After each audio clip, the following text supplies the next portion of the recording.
Bismillah ve salatu ve selamu ala Resulillah ve ala alihi ve sahbihi ve men vala. Jalaleddin Suyuti rahmetullahi aleyh Halifler Tarihi namlı kitabında bugünkü derside tarihteki Abbasilarning Mısır'da kurulgan Mamlukilarning qo'lidagi tunji qo'choq xalifa Mustensir Billah degan xalifaninki hayoti bilan tanishib chiqmoqchi bugun. Bu Mustensir Billah Es-Sani, yani ikinci Mustensir Billah bo'lishi mumkin. Çünkü bunun aldıda bir Mustensir Billah o'tgan bu Bag'doddagi Abbasilar xalifasi bayon qilingan boshliq darsda. Agar biz bu xalifani burunqi Abbasilar Bag'doddagi Abbasilar xalifasiniki oxiri deb qaragan vaqtimizda bu 38-xalifa bo'ladi. Bu xalifaning ismi Abul Qasim ibn Zahir bi Emrillah Abi Nasr Muhammed ibn An-Nasr lidinillahi Ahmed. Bu demek An-Nasr lidinillah degan burun xalifaninki nevirsi bo'ladi undaqda. Bu kishi Hijriya 659-yildan Hijriya 660-yilga qadar, yani bir yil taxt o'ltagan. Şeyh Qutbuddin degan ulama shu davrda shundaq deydi. Bu adam Bag'dodda solaqliq edi. Mo'g'ullar besib kirgan vaqtida bu bütün kishilarni turmaga so'laganda ay shu nimaninki xalifaninki oil jamoatini ko'plarni o'ltirgan.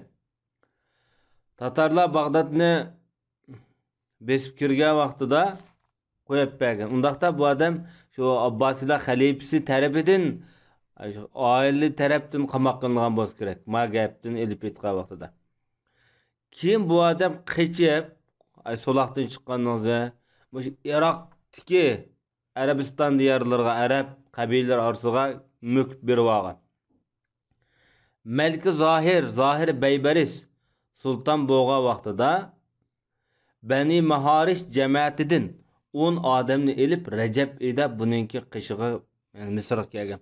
Bu Banu Maharish deganimiz kim o degan vaqtida bular ayni vaqtdagi Mavsulning amirlari, Abbasilar tarafidan qo'yilgan valilar. Bular Saljuq Karboqa besib kirganingizda masalan shu Mavsulni bu oxirgi Saljuqlarda bu adam shu Bani Asad jamoati, ya'ni shu Arabiston diyorlariga va Iroq diyorlarining orasidagi chegara rayonlar. Bu yerga qochib kelgan. Shu yerda bu odamningki saltanati oshgan, odamlar ko'paygan. Ma xalifami ay solaqdan chiqqaningizda mushu Arab qabilasining ichiga panohlanib kelyapti. Yani bu 10 nafar odamlar Misrga borgandan keyin Sultan Zohir Baybaris bu odamni kutib olish uchun oldiga chiqqan deydi. Davlatning qozilari, davlat arboblarini birga elib. Qohirada shundoq ishki sap bo'lib kutib olganda Tajiddin ibn Bintul Aaz degan Misrning shu davrdagi eng cho'ng katta qozisining huzurida bu odamni Abbasilarning qonunliq amirlaridan biri deb nasablarini isbotlab oldidan o'tkazgan dedi. Men Abbasilar xalifasi yoki Abbasilar jamoati deydilar desa, bevosita darhol uni ma'qul deb qabul qilmaydi. Bizning diyorlarimizda ashta avvallar jiq bo'lgan. Biz payg'ambar avlodi, payg'ambarning manchinchi avlodi desa, biz uningki nasibini surishtirmasdan biz qabul qilib, biz uni beshimizga elib ko'tarib, baloy ofat beshimizga kelgan vaqtida u butun mol dunyoni elib Turkistonni tashlab, Qashqarni tashlab, Mavran nahriga, Xo'janga qochgan atalmış payg'ambar avlodlari. Lekin Mavla buning nasablarini surish qilib, isbotlab, guvohchilarni ekilib, buningga andin siz Rasul Abbasilar Amerikansiz deb buni tasdiq beryapti. Bizning diyorlarimizda payg'ambar avlodi yaşaganmi desa, yaşagan. Mesela İbn Kesirning Bidoya va Nihoyada Hijriya 6-7 asrlar atrofida bir Kashg'ari ismi bilan bizning diyorlarda yashab kelgan bir cho'ng bir odam bor, katta bir ulama. Bu Rasulullahning jamoatidan, payg'ambar jamoatidan. Bu Damashqqa kelgan bu odam Qashqarda uzun mezgil yashab, shu yerda avlod qoldirib, keyin Damashqda o'tgan hayoti. Bu kishining tarjimasi Ibn Kesirdan ayet zo'r bayon qilingan. Ammo lekin hamma Xo'jayn tarafdan kelib olgan, Qo'qondan kelib olgan Sopulning hammasi o payg'ambar avlodi emas. Hozir qadar ular o'zini payg'ambar avlodi deydi. Amaliyotda ko'plari yolg'on. Nemishqa degan vaqtida ko'pincha shu O'rta Osiyoni besib kirgan arablarning avlodlari bular. Eng ishonchli manbalarda elib etgan vaqtida bu arablar masalan ba'zi Quraysh qabilasi masalan bunda elib etgan vaqtida bular o'zi yana payg'ambar avlodi deyoladi. Amaliyotda unda emas. Quraysh avlodidan bo'lsa payg'ambar avlodi bo'lmaydi.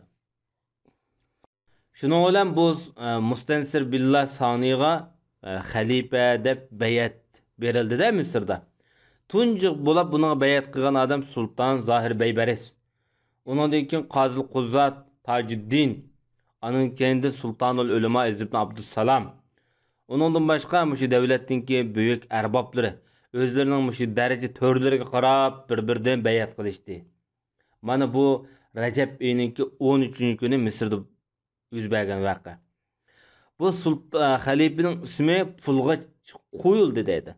Buning nomida xutba o'qildi jamilarda. Bu adam o'zinki aksining laqabi bilan laqablandi. Boshda o'tgan o'dasida 35-xalifinki ya 36 ya 35 buni Mustansir billah degan to'q. Mana bu ikkinchi Mustansir billah. Xalqlar bundan ajoyib xursand bo'lishdi. Juma kuni at uloqqa minib, qora to'nni kiyib, qal'a jamiasiga bordi. Bu Misrda Qohiradagi cho'ng bir qal'a, Zohir Baybaris qal'asi shu bo'lsa kerak. Munbarga chiqib, bu yerda xutba o'qib, Abbosiylar jamoatining shon sharafini bayon qildi va bu xutbada sultonga va musulmonlarga duo qildi. Ondan xaloyiq namozni o'qib berib, ondan sultonga xalifalik nomida xalifalar oilasidan bo'lgan yoki shu kelgan degan bo'lsa kerak, bir tonni ishlab shuni sultonga hadiya qildi, sovg'a qildi. Shundaqla bu odamni Sultonul Muslimin degan bir yorliqni yezib bunimi bu odamga sovg'a qildi. Ondan Qohiraningki shahrininki teshida bir chidir tikildi deydi.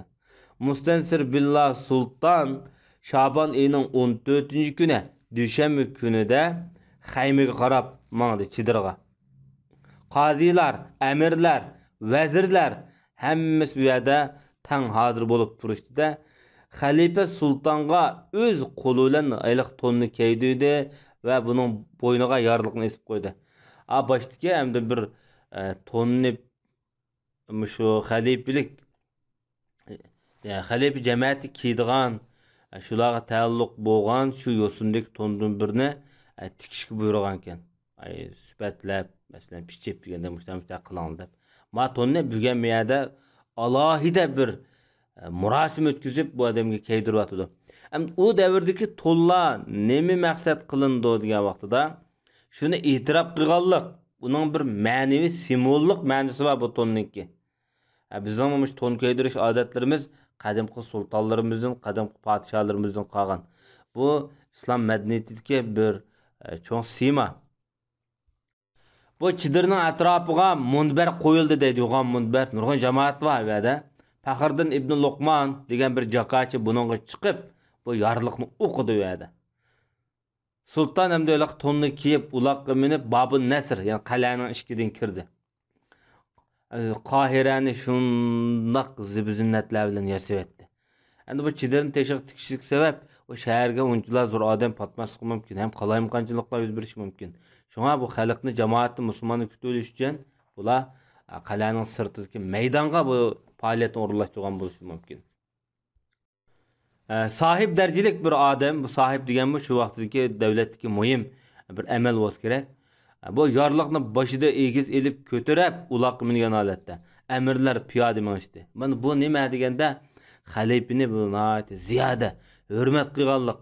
3,5 yil xilofat, xalifalik uzilib qolgandan keyin yangidan qurilgan bir musulmonlarning bir ma'naviy beshi bu xalifa degan.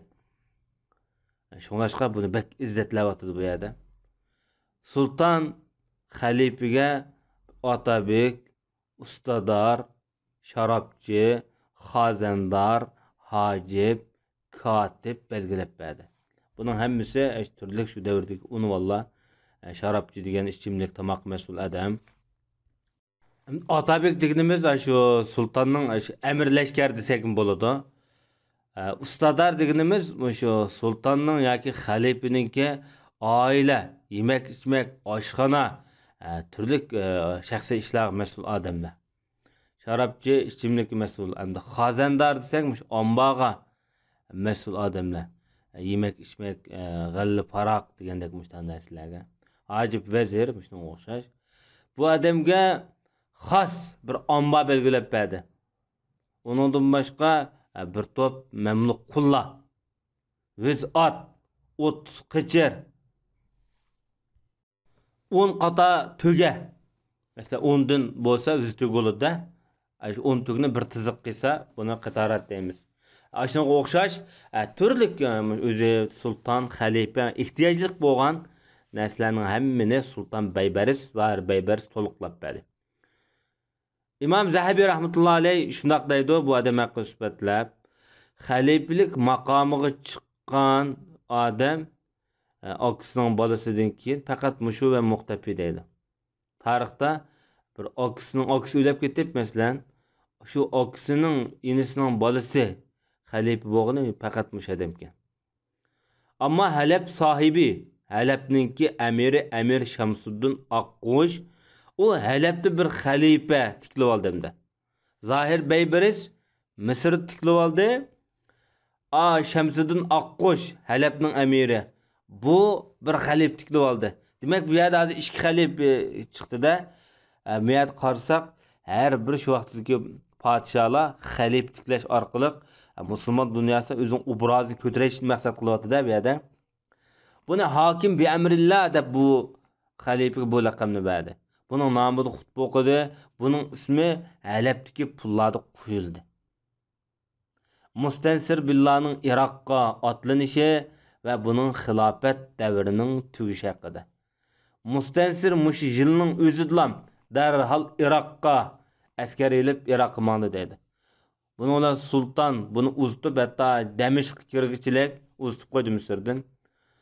Sulton xalifani Mevsel'nin valisinin ballarını, çünkü Mevsel hem Irak'ın Bağdat payitaxtı yakın bolğan diken, bularni nurgun jabduq bilan, qural yaraq bilan bu yerda jabdulatıdı. Bu adamga 1 milyon dinar, 1 milyon 60 ming, 1 milyon dinar 60 ming dirham oltin qarz berdi. Askar, qural yaraq va kaza ilib oldiganida. Xalifa şunda Irak qarab mağdı, xalifa bilan birga chiqqan bütün Sharqning podshohlari bor. Mavsilning valisi, Sanjar valisi, Jazir valisi, Jazir hozirgi Furat bilan Dajil orasidagi Diyarbakirgacha bo'lgan rayonlarniki amirlari. Shu asnoda bu Mustansir degan xalifa Halabdagi tiklangan xalifa hokim bi amrillah bilan ikkisi to'plashib, maslahatlashib, hokim bi amrillah o'zi xilofatdan tushib, Mustansir Billah'niki itoatga kirdi. Men sizlarga itoat qilay, bo'ldi men xilofatdan tushib berdim deb bu davlatning manfaatini birinchi o'rin qo'yapti-da, mavla shaxsiy manfaatdan. Ondan xalifa Mustansir yana menib Hadisa degan o'rinni ochdi, ondan Heyt degan o'rinlarni ochdi, fath qildi. Bu hadisadiga hozirgi shu Ambarda, Iroqniki Ambar viloyatiga joylashgan bir cho'ng bir noya. Bu bir tarafdan Suriyaga, bir tarafdan Ordon, bir tarafdan Saudiyaga tutishdi. Bu muhim bir strategik o'rin hozirgi paytda. Heyt deganmi, shu Ambardagi bir cho'ng noya. Rammadi, Falluja deydigan o'lkalar var Mavsul tarafdagi. Shu yerdagi cho'ng o'rinlarning biri. Bu faqat qadimdan tortib arablarniki eng muhim ana şehirler, at şehirler buladı. Şunda bir şehirlerin ilip Bağdat qarab menvatıda bulan. Mağandan keyin biroq Moğollar kelib şu aralıqda yetib kelgan vaqtida ikki taraf bo'lib sep tuzishdi-da. Musulmonlarni nurg'un odamlarni o'ltirib etdi. Hatto xalifa Mustansirmi hozirgi o'ltirildi. Bazı mişmiş rivoyatlarda o g'alaba qilgandi, lekin o'ltirildi deb mundaqmi deyilibdi. Lekin shu mag'lubiyat bilan o'ltirilganligi bakrak kuchliroq. Bazı qarashlarda o qochib ketgan. Buni boshqa shaharlarda buni yoshirib qo'ygan deyilibdi. Bu mimishmish gap. Mana bu avval 660-yili Muharram oyining 300 baga vaqa. Demak, bu odamningki xilofati 6 oymi davomlashmadi. Bundan keyin Halabda tiklangan xalifa hokim Bi'amrillah xalifa bo'ldi dedi. Mana bular bir-biri bilan putishib, chiroyli davlatni saqlab qolish uchun shunday kuch chiqargan bo'lsa-mu, bu xalifa yana piyoda o'ldirildi. Bu xalifaninki bir xatoligi oldirib ketgan tarixda. Askarlarni to'plab, o'zining muntazam qo'shinlarini bir ajil tarbiyalab, puxta qilib ilib mangmay, mayanda xalifa bo'liblar matrafdan otlanib qolgan. Şu yoki bo'lmasa Misrning qo'shinlarini birga elib kelish kerak edi. Masalan, bu jihatda bu odam asalliq tayyorlikniki xam bo'lib qolganlik tufaylidan Bag'doddagi xalifalik istiga mangu qo'lga kelmas ketib qoldi. Balkim tayyorliklar puxtaroq bir 2 yil tayyorlik qilib puxta kelgan bo'lsa, Bag'dod xilofat tiklangan bo'lsa, balkim uzun muddat davr surishi mumkin. Alloh subhanahu va taoloning taqdiri. Bugungi darsimiz mushaylik davomlashqay. Ata Xudoyim bo'lsa, biz hokim Bi'amrillah'niki 39-xalifaning hayoti bilan tanishib chiqamiz. Ve sallallahu ala nebiyina Muhammed ve ala alihi ve sahbihi ecmaîn.